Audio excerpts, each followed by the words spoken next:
So guys, profit and loss की हमारी class 7 है। सो पहला क्वेश्चन हमें दिया है, यदि किसी वस्तु का विक्रय मूल्य क्रय मूल्य से 60 रुपये अधिक है तथा लाभ 15% है तो क्रय मूल्य रुपयों में कितना होगा।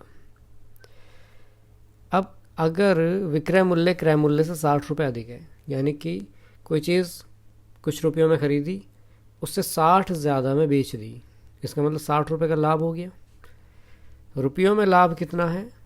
रुपयों में लाभ है 60 रुपये और परसेंटेज में लाभ है 15%। यानी कि मैं ये कह सकता हूँ दूसरे शब्दों में कि ये हमारा 15% जो है वो बराबर कितना है? 60 है। तो 1% कितना हो जाएगा? या यूँ कह लो कि हमें 15% दिया है, 15% दिया है तो बटे में, और निकालना कितना है? 100%, क्योंकि क्रय मूल्य पूछा है, क्रय मूल्य तो 100% होता है पूरा। तो हो जाएगा 15 चौके 60, जो दिया है वो बटे में, जो निकालना गुणा में, और 100 दाम 100 चुके 400 रुपये। ठीक है भाई, 15% 60 के बराबर है, तो जो दिया है वो बटे में, निकालना 100% तो गुणा में। 15 से 60 4 बार गया और 100 चौके 400 रुपये आंसर आ जाएगा, ऑप्शन 4। ठीक है, क्वेश्चन नंबर 2 देखते हैं। यदि किसी वस्तु का विक्रय मूल्य 144 रुपये है और लाभ 20% है। 20% का मतलब 1/5, यानी 5 में वस्तु खरीद के 1 का लाभ कमाया तो 6 में बेच दी। हमारे हिसाब से देखिए 6 में क्वेश्चन के हिसाब से 144 रुपये विक्रय मूल्य है, तो कितना गुना है ये है 24 गुना, है ना। 24 के 144, तो जब विक्रय मूल्य 24 गुना है तो क्रय मूल्य भी तो 24 गुना ही होगा, यानी कि 24 पंजे 120 रुपये। 120 रुपये क्या है? क्रय मूल्य, यानी कि ऑप्शन 1। क्वेश्चन नंबर 3 देखते हैं। एक कैलकुलेटर का क्रय मूल्य 495 रुपये है। यदि लाभ 40% है तो लाभ का मान क्या है? तो ध्यान दो, क्रय मूल्य कितना है? 495 रुपये, और लाभ प्रतिशत कितना है? 40। 40% का मतलब कितना? 2/5, यानी कि अगर 5 रुपये सीपी यानी क्रय मूल्य है तो 2 रुपये क्या है? लाभ है। अब हमारे हिसाब से सीपी कितना है? 5। हमारे हिसाब से सीपी कितना है? 5। क्वेश्चन के हिसाब से सीपी कितना है? 495, यानी 5 किसके बराबर है? 495 के। या यूँ कह लो कि हमें 5 दिया हुआ है और वो पूछ क्या रहा है हमसे? वो पूछ रहा है हमसे लाभ, जो कि कितना है? 2। तो जो दिया है यानी कि 5 बटे में, जो निकालना है यानी कि 2 गुणा में। 5 दिया है बटे में, 2 निकालना है गुणा में। तो 5 से काटो, 5 9 45, 5 9 45 और 99 दूनी 198 रुपये, यानी कि ऑप्शन 2 उत्तर है। लाभ होगा 198 रुपये का। ठीक है, अगला क्वेश्चन है, क्रय मूल्य तथा विक्रय मूल्य के मध्य अंतर 221 रुपये। क्रय मूल्य और विक्रय मूल्य के मध्य अंतर या तो लाभ होगा या फिर हानि होगा। भाई अगर क्रय मूल्य कम है, विक्रय मूल्य ज़्यादा है तो लाभ है। अगर विक्रय मूल्य कम है और क्रय मूल्य ज़्यादा है तो हानि है। यहाँ पर क्या हो रहा है? यहाँ पर तो लाभ हो रहा है, यानी कि 221 रुपये क्या है? लाभ है। और कितना लाभ है?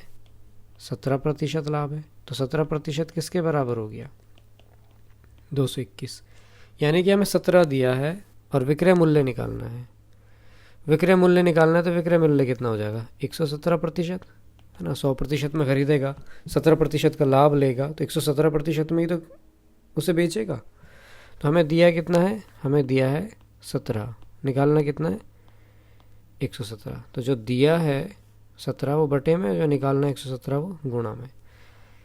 ओके, आगे करते हैं। 17 से काटेंगे 221, 17 एकम 17, 17 तिया 51, 13 और 117 गुणा करते हैं, 13 सत्ते 91, 9, 13 कम 13 9 22, 13 कम 13 और 2 1521 रुपये आंसर, यानी कि ऑप्शन 3।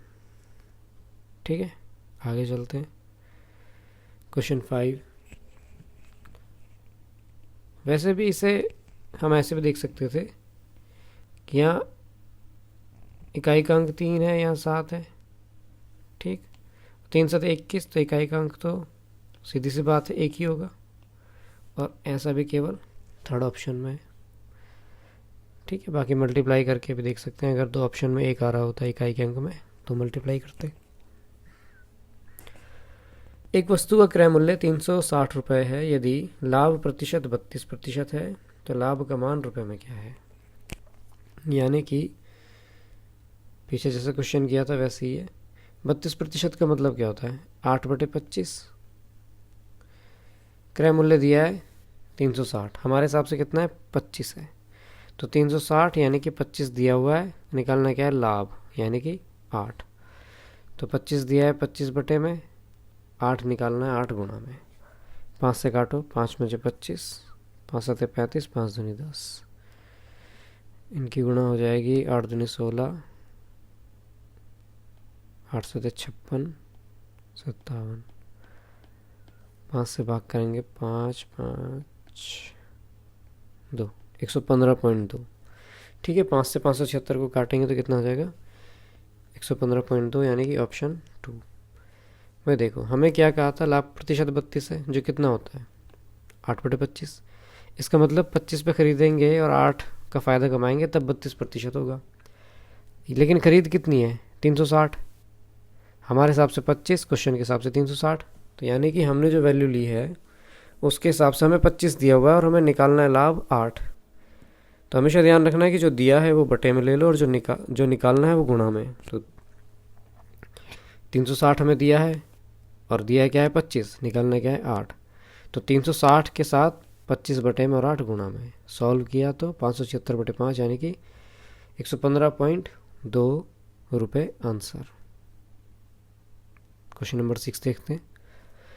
यदि एक मेज का मूल्य 25% से बढ़ाया जाता है तो एक व्यक्ति 25,000 रुपये में 25 मेज कम खरीद पाता है। एक मेज का वास्तविक मूल्य, यानी जो मूल्य पहले था वो ज्ञात कीजिए, बढ़ा हुआ मूल्य नहीं, वास्तविक मूल्य। अब इसने करना क्या है कि रेट बढ़िया, लेकिन मेज वो 25,000 की ही खरीदेगा, यानी पहले भी 25,000 की खरीद रहा था, अब भी 25,000 की खरीदेगा। खर्चा नहीं बढ़ा है, खर्चा नहीं बदला है। तो मैंने पहले बताया था इस तरह के क्वेश्चंस में होता क्या है कि अगर खर्चा नहीं बदल रहा है तो कीमत, नई और पुरानी कीमत का जो अनुपात है, नई और पुरानी कीमत का जो अनुपात है, मात्रा का नई और पुरानी मात्रा का अनुपात उसका उल्टा होता है, ठीक है। तो हम एक तरफ लिखते हैं कीमत, एक तरफ लिखते हैं मात्रा। कीमत कितनी थी 25% बढ़ गई, यानी 1/4, 4 थी 1 बढ़ गई, तो पहले लिखेंगे हम पुरानी, फिर लिखते हैं हम नई। पुरानी कितनी थी 4, 1 बढ़ गई, कितनी हो गई 5, तो मात्रा यानी कि पहले 5 रही होगी और अब कितनी हो गई है 4, है ना। इसका जस्ट उल्टा लिख देंगे। कीमत और मात्रा का अनुपात कैसा होता है, उल्टा होता है, अगर खर्चा नहीं बढ़ा है तो, खर्चा बदला नहीं है तो। अच्छा, तो पहले वो कितनी मेज खरीदता था, हमारे हिसाब से 5, अब खरीद पा रहा है 4, तो कितनी कमी आ गई 1 की, हमारे हिसाब से 1 की। क्वेश्चन के हिसाब से कितने की आई है 25 की, यानी ये जो 1 है वो किसके बराबर है 25 के, तो ये 25 किसके बराबर हो जाएगा, 25 पंजे 125 के, और ये 4 आ जाएगा 25 चौके 100 के, यानी पहले 125 मेज आती थी, अब 100 ही मेज आती है, ठीक है। 25 कम खरीद पाता है। वो कह रहा वास्तविक मूल्य क्या था। अब मुझे एक बात बताओ, 25,000 की खरीद रहा था वो, 25,000 रुपये खर्च कर रहा था, और मेजें कितनी खरीद रहा था 125। अब अगर 25,000 की 125 आती हैं तो एक कितने की आएगी, 125 दूनी 250 और 2 0, 200 रुपये की, यानी एक मेज का पहले कीमत कितनी थी 200 रुपये थी। अगर वो कहता है कि नई कीमत क्या है, तो फिर अब मेजें कितनी आ रही हैं 100, आ तो 25,000 में ही रही हैं, तो फिर क्या करेंगे हम 25,000 को 100 से भाग कर देंगे, तो 250 रुपये। अगर वो हमसे ये पूछता कि अब कीमत क्या है, तो अब 250 रुपये है, और पहले कीमत क्या थी, पहले 200 है। ठीक है, अब 250 है, पहले 200 थी। आगे चलते हैं। Question number 7। एक विक्रेता ने 1 रुपये में 10 टॉफियाँ खरीदी। 1 रुपये को ऐसा करते हैं, 100 पैसे लिख लेते हैं। 100 पैसे में खरीदी उसने 10 टॉफियाँ। ठीक है, 10 टॉफियाँ खरीदी।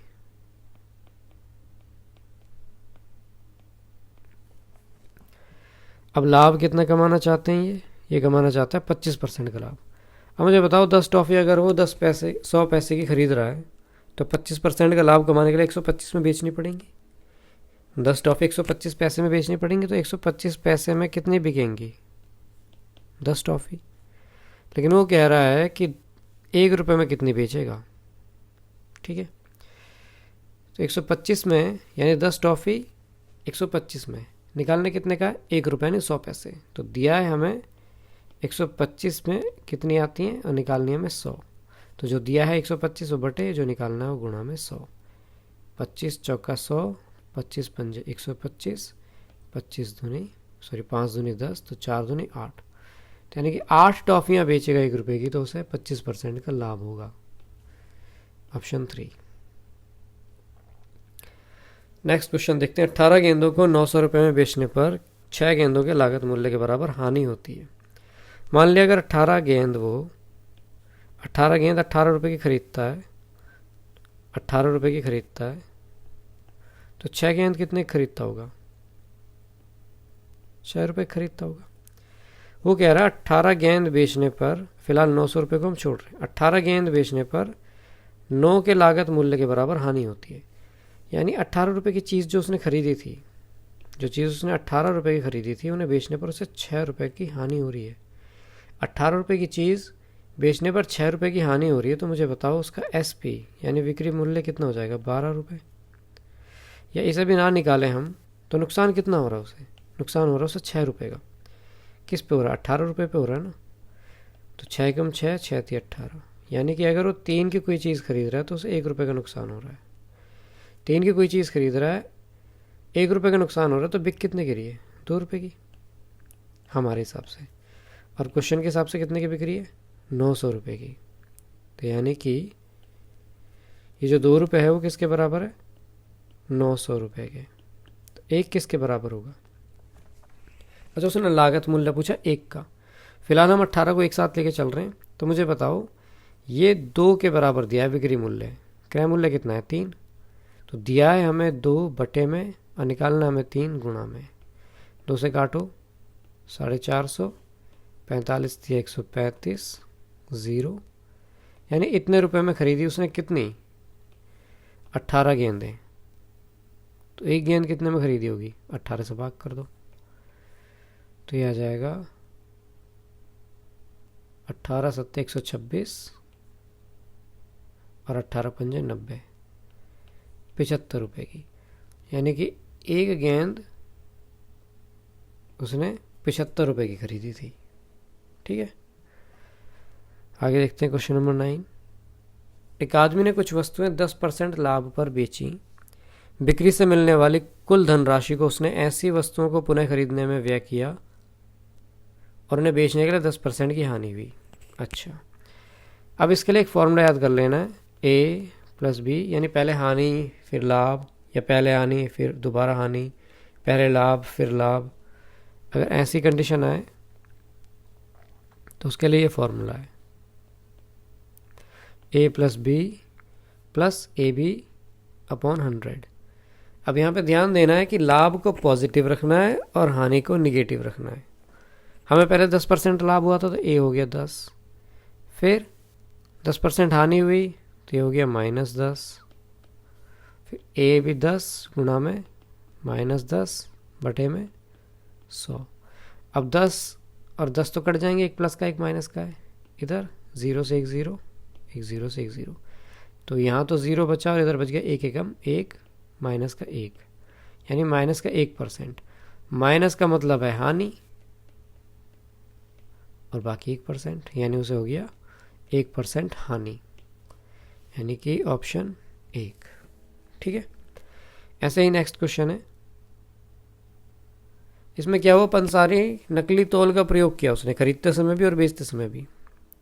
तो खरीदते समय भी उसने 10% का फ़ायदा कमा लिया, बेचते समय भी उसने 10% का फ़ायदा कमा लिया। तो उसे टोटल कितना फ़ायदा हुआ? तो दोनों बार फ़ायदा हुआ है, दोनों वैल्यू पॉजिटिव है। तो 10 + 10 + 10 × 10/100, 0 से 0 गया, 0 से 0 गया, 10 और 10 हो गया 20, और इधर 1 एकम 1, यानी कि 21%। कई बार क्या लोग क्या करते हैं कि ये पूरा पूरा काट दिया, इसको भूल जाते हैं और 20% लिख देते हैं, और फिर पहले ही आंसर दिख जाता है 20%, खुश हो जाते, सही कर दिया। आंसर क्या है? 21%। ठीक है, ध्यान देना है कि 100 एकम 100 आएगा या फिर 1 एकम 1, अगर 0 भी काट देते हैं तो। आगे चलते हैं। किसी वस्तु के क्रय मूल्य और विक्रय मूल्य का अनुपात 5:4 है। 5:4 है, यानी कि ये क्रय मूल्य है और ये विक्रय मूल्य, यानी 5 रुपये की खरीदी, 4 रुपये की बेची, है ना। ये CP है, ये SP है। 5 रुपये में खरीद रहा है और 4 रुपये में बेच रहा है, तो एक का तो नुकसान हो रहा है। हो किस पे रहा है? 5 रुपये पे हो रहा है, और 1/5 कितना होता है? 20%। तो 20% की उससे क्या हो रही है? हानि हो रही है। ऑप्शन 1। सेकंड क्वेश्चन देखते हैं। एक दुकानदार किसी पुस्तक पर छपे मूल्य पर 10% की छूट के साथ पुस्तक को बेचने पर 12% का लाभ अर्जित करता है। पुस्तक के क्रय मूल्य तथा उस पर छपे मूल्य में अनुपात ज्ञात कीजिए। अच्छा, तो यहाँ पर एक तो है SP, एक तो CP है। चलो, एक है CP खरीद मूल्य, एक है SP बिक्री मूल्य, एक है MP अंकित मूल्य। ठीक है, दोनों के बारे में बात करते हैं, तीनों के। वो कह रहा है छपे मूल्य पर 10% की छूट देता है। 10% की छूट का मतलब 1/10, यानी अगर 10 रुपये लिखा है तो 1 रुपये की छूट देता है, 9 में बेचता है। यानी 10 रुपये लिखा है तो 9 में बेचता है, लेकिन फ़ायदा कितने कमाता है?